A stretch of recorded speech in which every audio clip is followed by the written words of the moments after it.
വിശുദ്ധ യോഹന്നാൻ അറിയിച്ച നമ്മുടെ കർത്താവ് ഈശോ മിശിഹായുടെ പരിശുദ്ധ സുവിശേഷം 16-ാം അധ്യായം 5 മുതൽ 15 വരെയുള്ള തിരുവചനങ്ങൾ. എന്നാൽ ഇപ്പോൾ ഞാൻ എന്നെ അയച്ചവൻ്റെ അടുക്കലേക്ക് പോവുകയാണ്, എന്നിട്ടും നീ എവിടേക്ക് പോകുന്നുവെന്ന് നിങ്ങളിൽ ആരും എന്നോട് ചോദിക്കുന്നില്ല. ഞാനിതെല്ലാം നിങ്ങളോട് പറഞ്ഞതുകൊണ്ട് നിങ്ങളുടെ ഹൃദയം ദുഃഖപൂരിതമായിരിക്കുന്നു. എങ്കിലും സത്യം ഞാൻ നിങ്ങളോട് പറയുന്നു, നിങ്ങളുടെ നന്മയ്ക്ക് വേണ്ടിയാണ് ഞാൻ പോകുന്നത്. ഞാൻ പോകുന്നില്ലെങ്കിൽ സഹായകൻ നിങ്ങളുടെ അടുക്കലേക്ക് വരികയില്ല. ഞാൻ പോയാൽ അവനെ നിങ്ങളുടെ അടുക്കലേക്ക് ഞാൻ അയക്കും. അവൻ വന്ന് പാപത്തെക്കുറിച്ചും നീതിയെക്കുറിച്ചും ന്യായവിധിയെക്കുറിച്ചും ലോകത്തെ ബോധ്യപ്പെടുത്തും.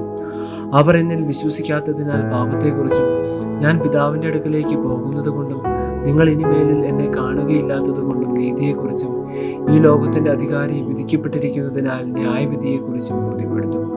ഇനിയും വളരെ കാര്യങ്ങൾ എനിക്ക് നിങ്ങളോട് പറയാനുണ്ട്, എന്നാൽ അവ ഉൾക്കൊള്ളാൻ ഇപ്പോൾ നിങ്ങൾക്ക് കഴിവില്ല. സത്യാത്മാവ് വരുമ്പോൾ നിങ്ങളെ സത്യത്തിൻ്റെ പൂർണ്ണതയിലേക്ക് നയിക്കും. അവൻ സ്വമേധയാ ആയിരിക്കുകയില്ല സംസാരിക്കുന്നത്, അവൻ കേൾക്കുന്നത് മാത്രം സംസാരിക്കും. വരാനിരിക്കുന്ന കാര്യങ്ങൾ അവൻ നിങ്ങളെ അറിയിക്കും. അവൻ എനിക്കുള്ളവയിൽ നിന്ന് സ്വീകരിച്ച് നിങ്ങളോട് പ്രഖ്യാപിക്കും. അങ്ങനെ അവൻ എന്നെ മഹത്വപ്പെടുത്തും. പിതാവിനുള്ളതിലുള്ളതെല്ലാം എനിക്കുള്ളതാണ്.